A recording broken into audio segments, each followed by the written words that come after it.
여러분 안녕하십니까? 전주 MBC 시사토론입니다. 6.13 지방선거가 2달밖에 남지 않았는데 좀처럼 선거 열기를 느낄 수 없다고들 하십니다.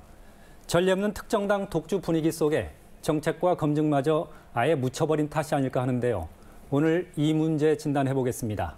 토론자 세 분 모셨습니다. 어서 오십시오. 네, 안녕하십니까? 본격적인 토론에 앞서 저희들이 준비한 영상이 있습니다. 먼저 보시겠습니다. 올해 6월 지방선거를 포함해 지난 4차례 지방선거를 앞두고 전주문화방송에서 실시한 정당 지지도 여론조사 결과입니다. 지난 1일부터 나흘간 실시한 정당 지지도 조사 결과 더불어민주당 77.7%, 정의당 4%, 민주평화당 3.9%, 바른미래당 2.6%, 자유한국당 1.6%였습니다. 4년 전 지방선거를 앞둔 조사에서는 새정치민주연합 58.9%, 새누리당 14.3%, 통합진보당 5.9%, 정의당 1.3%였습니다. 2010년 5회 지방선거에서는 민주당 60%, 한나라당 6.3%, 민주노동당 4.8%, 국민참여당 1.3%, 진보신당 1%로 조사됐습니다. 4회인 2006년 지방선거를 앞두고는 열린우리당 36.6%, 민주당 18.9%, 민주노동당 7.7%, 무소속 7.2%, 한나라당 5.4%, 국민중심당 0.2%였습니다. 네, 임성진 교수님, 지난 12년간이죠. 4차례 지방선거 정당 지지도인데 유독 올해 민주당의 지지율이 77.7%라는 결과가 나왔거든요. 이 정도면 거의 전례를 찾기 힘들 정도 아닌가 생각하는데 어떻게 보셨습니까? 네, 그렇습니다. 지금 뭐 일부 군 단위는 86%, 7%가 나올 정도로 뭐 대단히 높은 지지율을 보이고 있는데 이건 일반적으로 그동안의 지방선거가 이 중앙정치의 중간평가 성격을 많이 띠고 있었는데 지금 이제 초반인데도 불구하고 이런 현상이 나타나는 것은 이제 대통령의 높은 인기가 그대로 반영이 된 측면인데 그만큼 지방정치 이슈가 이번 지방선거에서 거의 효력을 발휘하지 못하고 있다는 현상이죠. 특히 지금 남북 간에 이런 화해 무드가 강하게 진행이 되면서 진보와 보수 간의 이런 대립이 분명하게 드러나게 되고 그러면서 호남 민심이 가지고 있는 개혁 성향이 지금 민주당의 지지와 상당히 연결되어 있는 그러니까 민주당이 현재 중앙정치의 그런 상황을 굉장히 적절하게 그리고 잘 이렇게 지방정치를 활용하고 있는 이런 상황입니다. 근데 과연 이게 이제 정치 발전에 올바른 것인가는 우리가 향후 또 논의를 해봐야 될 부분인 것 같습니다. 이상민 위원장님, 지금 과거에도 보면은 특정당의 쏠림 현상 분명히 나타나요. 이렇게 지켜보면. 그런데 이렇게까지 압도적이진 않지 않습니까? 네. 무슨 일이 있었던 것으로 해석해야 할까요? 대표적인 게 자유한국당, 예전에 이제 새누리당의 몰락이라고 봐야 될 것 같습니다. 그러니까 예전에 보면 민주당의 지지가 한 60% 정도 선이었고요. 지금 77%, 78%면 한 18%가 더 높은 건데요.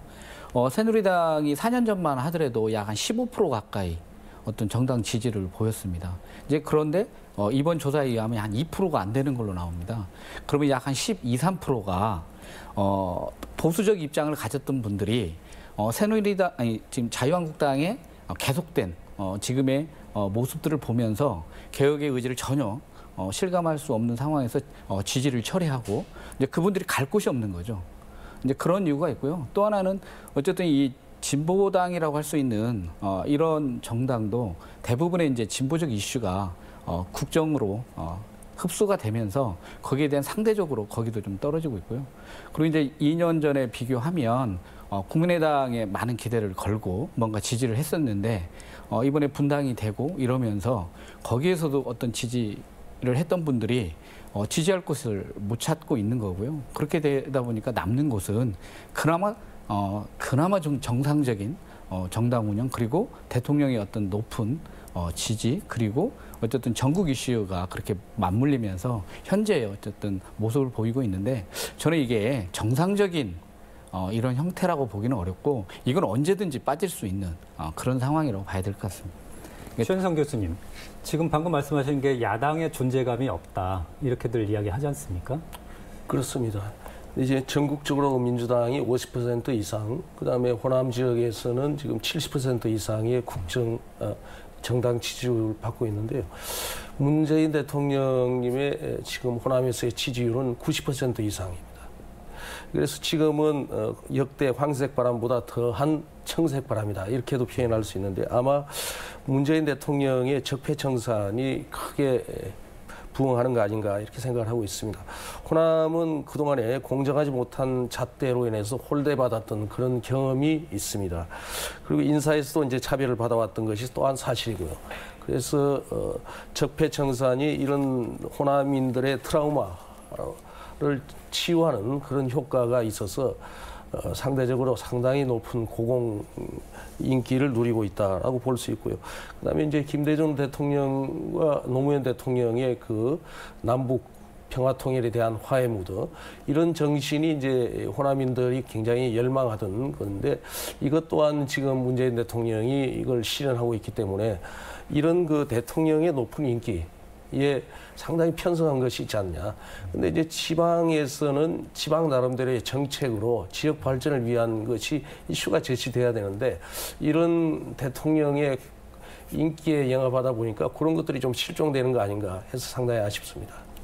임성준 교수님, 방금 앞서도 말씀하셨는데 결과적으로 보면 이번 지방선거는 말 그대로 지방선거가 아니라 대통령 선거일 수도 있다. 즉 문재인 대통령의 지지율이 그대로 반영된 그런 것을 이야기하면서 황색 바람보다 더하다, 청색 바람이다. 즉 그 청색 깃발만 꽂으면 당선이 될 수 있다. 이런 식으로 나타난다는 수 있다는 거죠. 과거 경험상 보면.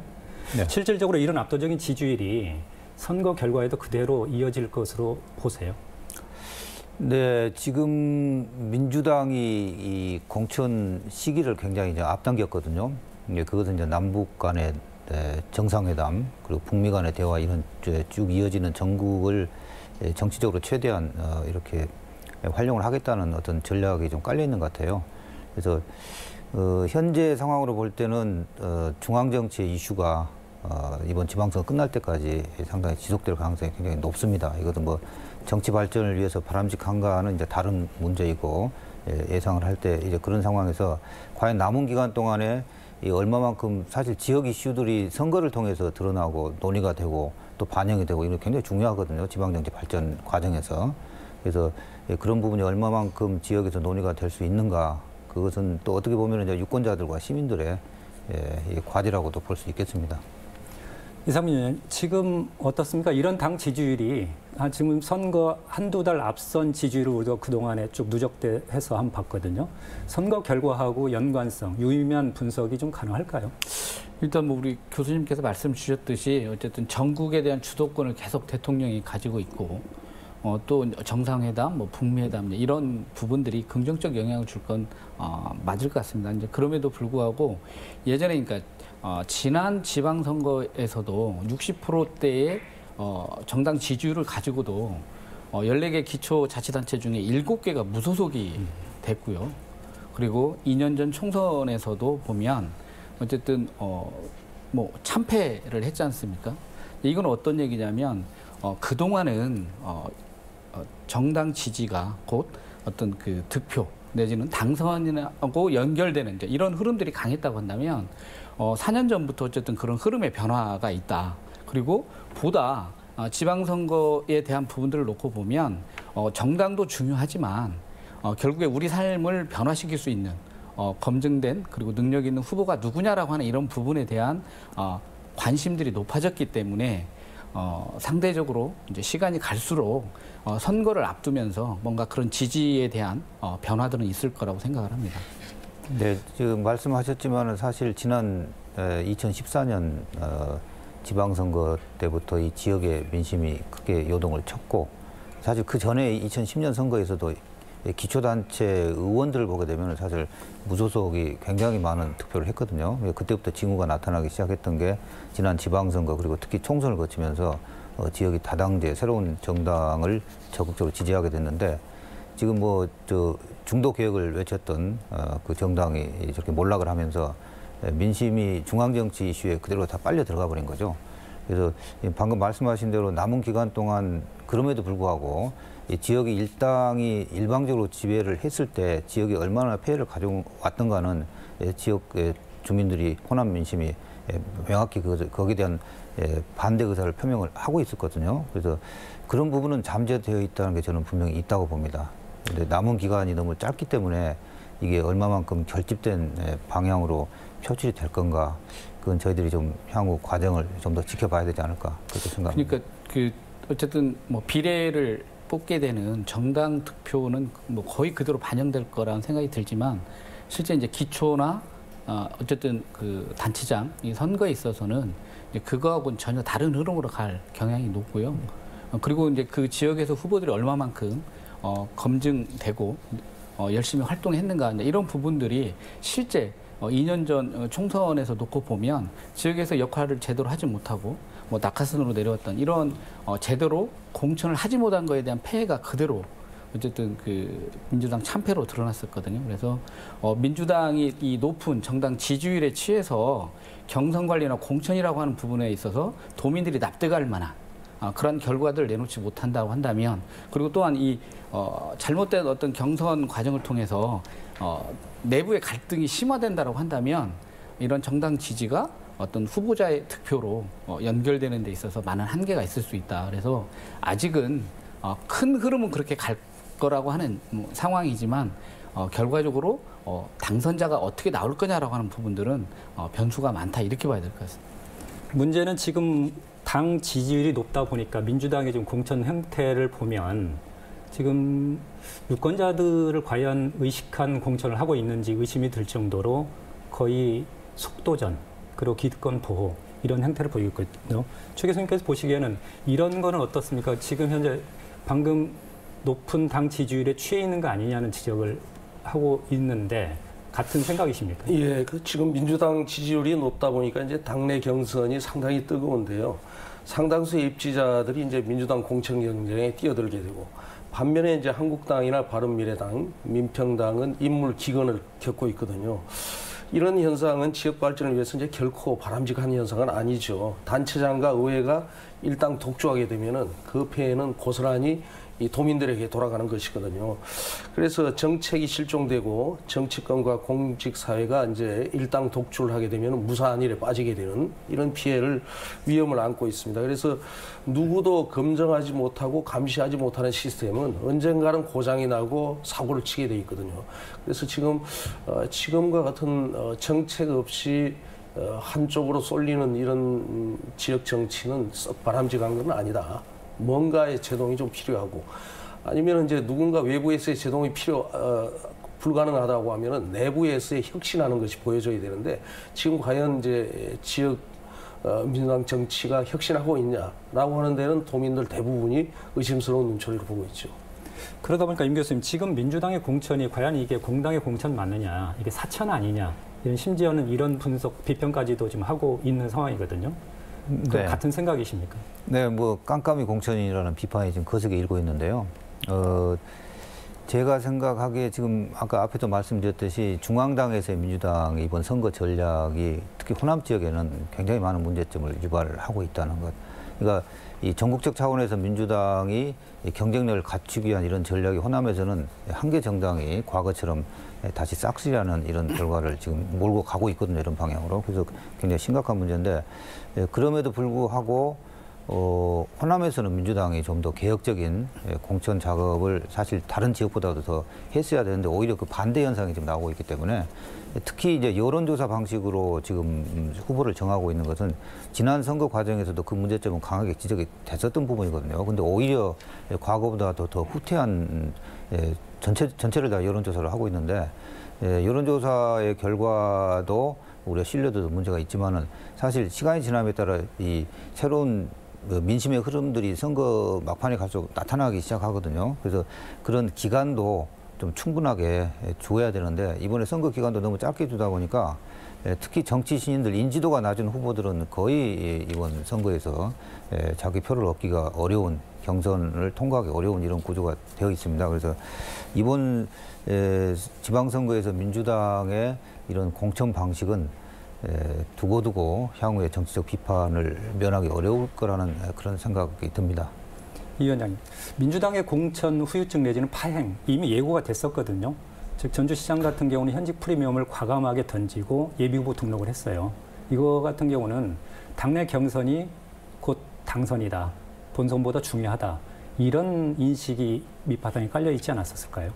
예, 그렇습니다. 지금 뭐 상황은 어쨌든 당내 경선이 본선보다 중요한 대부분의 지역이 지금 그렇게 가고 있는데요.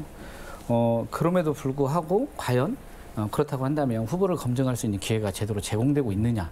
그리고 당 내에서라도 뭔가 이 후보 검증을 통해서 뭔가 결과를 내놔야 되는 거죠.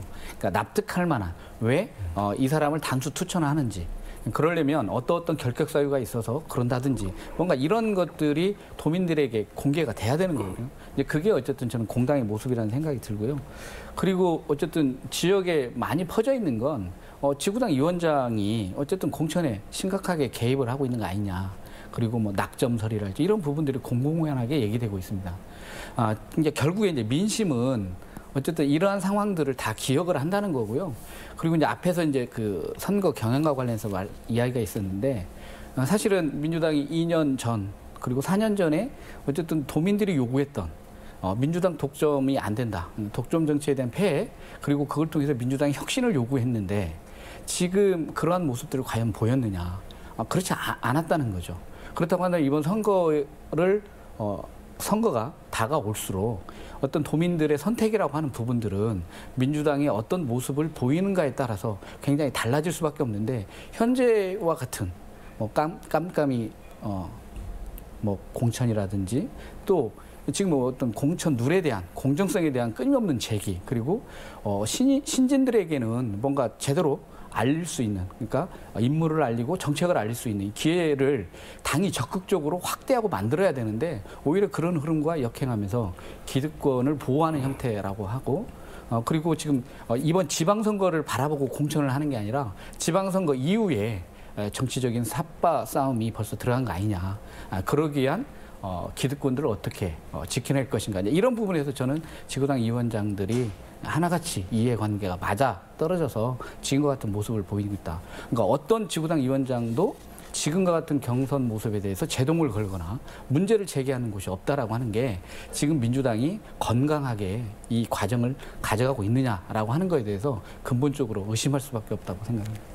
임 교수님, 지금 보면 여당은 이제 후보가 난립해 있는 상황이고요. 야당은 아까 말씀하신 대로 인물 기근, 후보 난인을 겪고 있거든요. 그럼 민주당은 지금 이런 상황에서 공천을 하게 되면 탈락 후보들이 생길 텐데 그래도 그 지지율이 그대로 결집될 것으로 믿는 그런 자신감으로 판단을 하십니까? 그러니까 제가 생각하기에는 지금 남은 선거 기간이 너무 짧기 때문에 이 흐름을 크게 변동하기는 좀 역부족이지 않는가 이제 그런 생각을 가지고는 있습니다만은 지금처럼 뭐 압도적으로 뭐 70%, 80% 심지어는 일부 지역은 뭐 거의 90% 가까이 나오는 이런 지지율은 제가 보기에는 이제 하향선을 겪을 수밖에 없는가. 그것은 이제 민주당 이번 공천의 시기나 아까 말씀드린 방법이나 이런 부분을 굉장히 무리수를 두고 있기 때문에 많은 후보들이 분명히 이제 부조적으로 나올 가능성이 굉장히 있거든요, 지금. 이미 이제 그 나오려는 후보도 이미 나오고 있고 또 이런 상황에서 이 공천에 민주당 이번에 공천의 중앙당의 전략이 호남에도 그대로 적용했던 게 얼마나 이제 무리순가를 도민들이 좀 보게 되면서 상당 부분 민심에 대한 이탈은 저는 어느 정도 있으라고 생각을 합니다. 근데 이런 부분이 단체장 부분까지 바꿀 수 있는가? 그리고 이제 대개 민심의 변화가 감지되는 부분이 이 작은 단위의 기초 의원들이거든요. 그래서 우리가 향후 이제 나중에 선거 결과를 봐야겠습니다만은 향후에 이제 기초 부분에서 어떤 변화가 이번에 보였는가를 장기적 추세에서 저희들이 점검하는데 상당히 도움이 될 자료가 될 것 같습니다. 최 교수님, 아무래도 이 문제는 보면은 유권자 무시 이렇게 받아들이는 시각도 있을 듯해요. 아무리 당 마음대로 해도 결국 유권자들은 우리를 찍을 것이다. 굉장히 지금 지역의 유권자를 일부 대통령의 고공 인기에 힘입어서 무시하는 그런 처사가 아닌가 이렇게 생각이 듭니다. 민주당 아마 공천이 끝나고 나면은 큰 후유증에 시달릴 걸로 예상이 되는데요. 우선 심사가 너무 졸속으로 진행이 됐습니다. 지금 입지자는 350명인데 350명을 단 3일 만에 모든 심사를 끝냈는데 1인당 5분 정도 이 면접 시간을 부여한 걸로 이렇게 보여지는데 과연 이게 이제 올바르게 그 사람을 평가한 것이냐라는 거예요. 문제는 3일 만에 평가를 끝냈으면은 평가의 정체성, 기여도, 의정활동 능력, 도덕성, 당선 가능성 이런 팩트가 딱 있습니다. 그래서 몇 점 해서 다 합치면은 몇 점 나오게 돼 있는데 3일 만에 끝냈으면은 발표를 해야 되는데 아직도 발표를 다 못하고 있잖아요. 그럼 이건 전부 다 이렇게 이제 후보자들은 그렇게 했지만은 뒤에서 다시 또 조정을 하고 있다는 거거든요. 이런 정치적 거래는 나중에 큰 그 후유증을 낳을 가능성이 있습니다. 알겠습니다. 여기까지 토론하고요. 이어서 저희들 정책 관련 토론을 이어가겠습니다. 저희들이 준비한 또 다른 영상이 있습니다. 먼저 보시겠습니다. 도내 14개 시군 7,200여 명에게 정부가 전라북도에 우선 지원해야 할 정책으로 무엇을 생각하는지 물었습니다.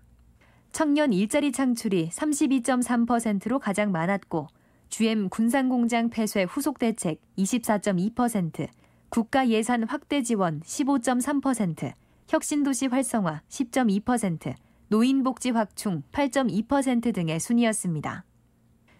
청년 일자리 창출은 지역과 연령, 직업에 관계없이 관심이 높았는데 특히 당사자인 20대 이하 그리고 학생층에서 50%가 넘을 만큼 압도적이었습니다. 전체 응답자의 82%가 사실상 지역 경제 관련 현안을 꼽아 6월 지방선거를 앞두고 시사하는 바도 적지 않았습니다. 임 교수님, 지금 정책 관련 여론조사 결과를 봤는데 도민들의 요구사항은 분명한 것 같아요. 그러면 공당이라면 이런 도민들의 요구사항을 결집해서 공약화하고 정책으로 승부하겠다는 어떤 그런 선거 정책이 나와야 하지 않을까요? 네, 사실 지금 일자리, 실업 문제, 지역 불균형 발전, 그다음에 군산 현재의 경제적 큰 폐해 이런 걸 생각하면은 지역 민심이 사실은 요동을 칠 수 있는 이런 현안들입니다. 그런데 이번 지방선거에서는 이런 중요한 지역의 이슈들이 다 묻혀버리고 있는 게 굉장히 안타까운 현상인데 그럼에도 불구하고 선거의 후반부 하면은 분명히 어느 정도 영향을 미칠 것입니다만은 선거 결과가 어떻게 나오냐에 관계없이 이러한 이슈는 중앙정치 그리고 이 지역을 담당하고 있는 정치인들이 해결해야 될 굉장히 중요한 과제거든요. 그래서 이번 선거 과정에서 지금이라도 이런 게 중요하게 이슈로 다뤄지고 거기다 논의가 진행되면서 민주당이 됐건 비민주당이 됐건 좀 해법에 대한 제시가 주어지기를 바라고 있습니다. 위원장님, 네. 지금 전라북도가 워낙 경제 상황이 열악하다 보니까 지역 경제에 관련된 이슈들이 지금 부각은 돼 있는 상황인데 그 외에도 이번 지방선거에서 쟁점이 될 만한 이슈들은 많이 있죠? 네, 그렇습니다. 일단 먼저 이제 청년 일자리와 관련해서 놓고 보면 다들 후보들이나 정당에서 이야기는 하고 있지만 실제 예산을 들여다보면 그렇게 뭔가 예산을 투자하면서 뭔가 그런 적극적 노력을 하고 있지 못하다고 봅니다. 청년에 대한 이야기는 많이 하지만 그것을 뒷받침할 만한 정책이 부재하고 그 정책을 실행할 만한 예산을 편성하고 있지 않다. 이런 문제가 있고요. 두 번째, 지금 저희가 2020년 6월 말이면 도시공원에 대한 장기 미집행 시설이 해제가 됩니다. 결국에 이 도시에서의 공원의 문제는 시민의 삶의 질과 대단히 중요한 문제인데요. 특히 전주, 익산, 군산과 같은 경우에는 지금 익산도 한 3천억 정도 예산이 있어야 뭔가 이 공원 부지를 사들여서 공원 개발을 할 수 있다고 하는데 이런 의제에 대해서 누구 하나 이야기하고 대책을 얘기하는 분들이 없다는 겁니다. 불과 2년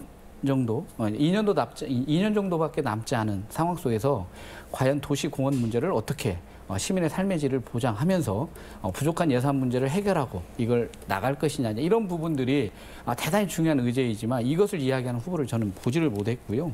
그리고 이제 또 하나 제가 좀 우려하는 건 어쨌든 개헌과 관련한 얘기들이 계속되고 있습니다. 개헌의 핵심 의제 중에 하나가 이제 지방분권이거든요. 그러니까 지방분권에 대해서 중앙정부에 계속 지방에 권한을 줘야 한다고 얘기는 하고 있지만 지방이 어떻게 혁신하면서 그동안도 어쨌든 권한을 제대로 남용하면서 많은 문제가 있었지 않습니까?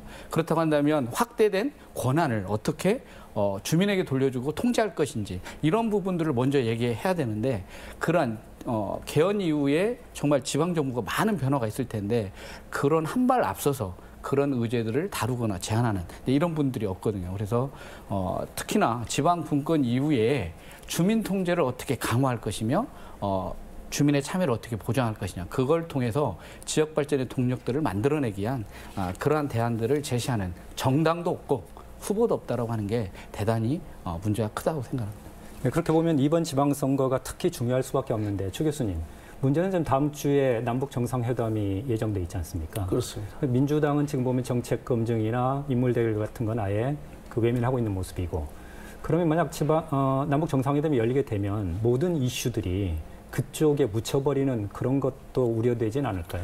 상당히 걱정스러운 측면이죠. 이제 남북 정상회담 굉장히 중요하고 정말 우리 이제 민족의 미래가 걸린 문제이긴 하지만은 또 우리 지역 문제가 거기에 매몰된다라고 하는 것은 우리로서는 더 걱정스럽습니다. 사실은 지금 이제 위원장님 말씀하신 대로 이 제대로 정책에서 다뤄지지 않는 것들이 많이 있어요, 지금. 지금 아까 그런 문제 말고도 새만금 수질 문제라든지 초미세먼지가 전국에서 전라북도가 가장 위험한 지역이다. 특히 익산 지역 같은 데는 SRF 소각장 같은 게 굉장히 전국에서도 가장 많이 있는데 이런 문제에 대해서 전혀 어떤 해법이라든지 대안이라든지 이게 없이 지금 진행이 되고 있거든요. 지난 4년 동안 사실은 전북 경제가 잘못되지 않았습니까? 잘 됐으면 지금 위기경이 안 됐단 말이에요. 그런데 이제 4년 GM 사태, 현대인 중공업 사태 이런 것들이 하루아침에 우연히 일어난 그런 사건이 절대 아닌데 몇 년 전부터 예고되어 왔던 건데 아무도 여기에 대해서 대처 없이 허송세월하다가 결국 이 지경까지 왔거든요. 그럼 이제 책임지는 사람이 없어요. 전부 남 탓, 글로벌 경제가 잘못됐다 이런 얘기만 하고 있거든요. 근데 지금 글로벌 경제가 그렇게 나쁘지가 않아요. 우리나라 보더라도 드디어 올해 소득 3만 달러를 돌파하는 해예요. 전북 경제만 죽 쓰고 있거든요. 그러면 이렇게 됐으면은 지금 도백도 민주당에서 차지했고, 그다음에 이제 군산도 단체장이 민주당 출신 아닙니까? 누군가는 나서서 나는 좀 잘못했으니 앞으로 4년은 그러지 않겠다 이렇게 말씀을 하셔야 되는데 전부 남탓만 하고 있는 거예요. 그래서 이제 이런 상황에서 남북 문제로 인해서 지방 정치가 휩쓸려 들어간다라고 하면은 저희 지역은 큰 손실이 아닌가 보고 있습니다. 임 교수님, 그러면 평가도 없고 검증도 없고, 어제 민주당 도지사 후보 TV 토론이 한 차례 열리긴 했었습니다만 그게 처음이자 마지막인 것 같거든요. 그럼 앞으로는 이런 검증하거나 평가할 수 있는 어떤 기회 자체가 원천적으로 차단돼 있다고 보는데. 네, 그렇습니다. 이 공천을 서두르면서 거의 여론조사 방식의 인지도죠. 지금 현역이 전부 다 우세하고 민주당이 또 현역이 아닌 것은 민주당이 우세한 것은 그야말로 인지도와 당의 이런 인기에 의해서 다 결정이 되고 있기 때문에 사실 이번 선거에서 정책이라는 것은 거의 찾아보기가 불가능한 상황입니다. 그래서 심지어 이제 광역단체장 선거에서도 사실 토론회가 있었습니다만은 정책에 대한 날카로운 대결이라기보다는 주로 이제 주어진 이슈를 가지고 서로 공방에 그치는 이런 수준에 머물고 있기 때문에 대단히 안타까운 현상입니다. 어쨌든 간에 이런 현상을 좀 바꿀 수 있는 것은 결국은 유권자들이 그런 요구를 강하게 하고 그런 부분을 민심으로 어느 정도 동향으로 보여주게 되면은 정당이나 이 후보자들도 변화를 보이게 되거든요. 그래서 남은 선거 기간이 짧긴 하지만은 결코 유권자들이 좀 더 그 부분을 인식을 하고 거기에 대해서 어느 정도 참여를 한다면은 상당한 그래도 변화는 있을 것 같다고 생각합니다. 위원장님, 민주당은 그렇다 치죠. 그런데 이럴 경우에 야당들이 만약 정책과 인물로 뭔가 유권자들한테, 도민들한테 지지를 호소한다면 여기서 새로운 기회를 발견할 수 있지 않을까요? 어쨌든 많은 관심이 민주당에 쏠려 있다 보니까요. 그런 정책 의제를 뭔가 이렇게 주도하고 이러기가 어려운 환경들이 있는 것 같습니다. 그래서 이제 언론이나 특히 이런 데서 어쨌든 군소 정당이라든지 현재 이제 그런 후보들에게 많은 기회를 제공하는 게 필요하다. 그래서 그분들이 나오면 이야기할 수 있는 게 정당 지지도가 높지 않기 때문에 철저하게 정책 중심으로 본인을 설명할 수밖에 없거든요. 이제 그런 차원을 놓고 보면 일단 언론의 역할들이 더욱더 좀 필요하고, 이 본선거가 들어가기 전이라도 이런 지역의 그런 후보들이 그 자신의 어떤 그 정책을 알릴 수 있는 기회들을 좀 제공해 줄 필요가 있다. 사실은 그게 아니면 선거법상 사실 할 수 있는 게 거의 없거든요.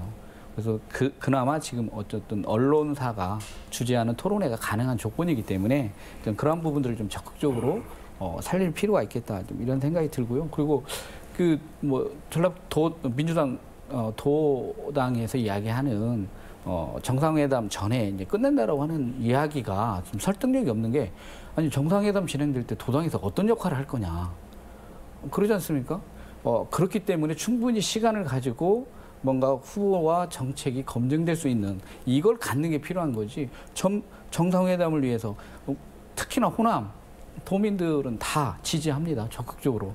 그건 그거고 거기에 도당이 어떤 역할이 있어서 그걸 위해서 경선 일정을 당긴다라고 이야기하는지 좀 납득하기가 참 어려운 것 같습니다. 결과적으로 민주당이 결국 그 남북 정상회담이나 큰 이슈 뒤에 숨어버리려고 하는 그런 것을 오해받을 수 있는 그런 국면인 것 같아요. 예, 뭐 교수님께서 말씀하셨듯이 그런 전국 이슈를 잘 활용하겠다라고 하는 그것 자체를 나쁘게 이야기할 수는 없겠지만 그래도 최소한 당에서 오랫동안 활동하면서 이 기회를 통해서 자신의 어쨌든 그 정치적 철학이나 공약을 통해서 정책을 통해서 검증받고자 하는 자당의 후보들이지 않습니까? 그들에게 기회를 제공해야 되는 건 공당으로서 당연히 해야 될 일인데 그런 부분들이 제대로 이루어지고 있지 않다. 이런 아쉬움이 큰 거죠. 끝으로 오늘 못다한 말씀, 마무리 말씀 겸해서 듣도록 하겠습니다. 먼저 이상민 의원님. 네, 저는 어쨌든 민평당이 크게 각성해야 한다고 생각합니다. 전라북도의 여당이라고 볼 수 있죠. 지금 민평당 의원들은 어디서 무엇을 하고 있는지 보이지 않습니다. 이러한 어려운 상황들을 해결하고 그러기 위해서 보다 그런 노력들을 좀 해야 될 것 같고요. 그리고 민주당은 정말 이 스스로가 만든 지지율이 아닌 외부적 요건에서 만들어진 이 지지율에 취해서 도민들의 어떤 요구를 외면하는 그러한 어리석음을 범하지 않으면 안 된다. 도민들은 항상 그 선거 때마다 거기에 걸맞는 평가로 결과를 내줬습니다. 이번 선거에서도 지금의 어떤 상황들이 개선되지 않는다라고 한다면 선거가 끝나는 순간 민주당에게 크게 회초리를 드는 그런 도민들의 선택이 있을 수 있다라고 하는 것을 꼭 생각했으면 좋겠습니다. 최현성 교수님. 예, 그 이번 선거의 두드러진 특징 중에 하나가 인재 영입이 없다는 것입니다. 외부로부터의 수혈이 전혀 없다는 것인데 과연 이것이 옳은 것인지 의문이 있습니다. 내부에서의 선의의 경쟁을 통해서 좋은 인물을 찾아내는 것이 민주주의의 기본인 것은 틀림없지만은 지금은 전북이 비상시기입니다. 과연 이런 방식으로 난파선과 같은 전북 경제를 살려낼 수 있느냐라고 하는데 의문이 있습니다. 제가 살고 있는 군산에서도 민주당 공천 경쟁에 전체 선거가 매몰되고 있습니다. 정책 검증도 상호 토론도 할 시간이 없습니다. 그렇지만은 후보자는 조만간 결정된다고 합니다. 군산이 왜 이 지경이 되었는지에 대한 성찰 없이 내가 하면 다 잘할 수 있다는 낭만적인 구호만 난무하고 있거든요. 그래서 지금 앞으로 전북 경제, 어려운 전북 경제 살리기 위해서는 지역 정치권이 대우각성하는 그런 계기가 되었으면 합니다. 네, 임성준 교수님. 네. 지방선거는 풀뿌리 정치의 장이고 모든 변화의 출발점입니다. 사실 지방선거가 변화하지 못하면은 대한민국의 미래도 없는 거죠. 그래서 남은 기간 동안 유권자들이 선거에 대해 적극적으로 관심을 가지고 정책을 들여다보고 또 변화를 추구하는 정치에 대한 선거에 대한 이런 여론에 대한 적극적인 참여가 있으면은 저는 적어도 이번 선거 결과에 관계없이 상당히 유의미한 이런 어떤 결과를 가져올 걸로 저는 믿고 있습니다. 하여튼 유권자들이 적극적으로 이번 선거에 더 적극적으로 참여하기를 기대해 보겠습니다. 여러분 어떻게 보셨습니까? 지금 도내 지방선거 구도는 견제와 균형을 기대할 수 없는 상황입니다. 유권자 시각에서도 특히 아쉬움이 많을 텐데요. 주권의식을 돌아보는 계기가 됐으면 합니다. 오늘 토론 마치겠습니다. 시청해주신 시청자 여러분, 그리고 함께해주신 패널 여러분 고맙습니다.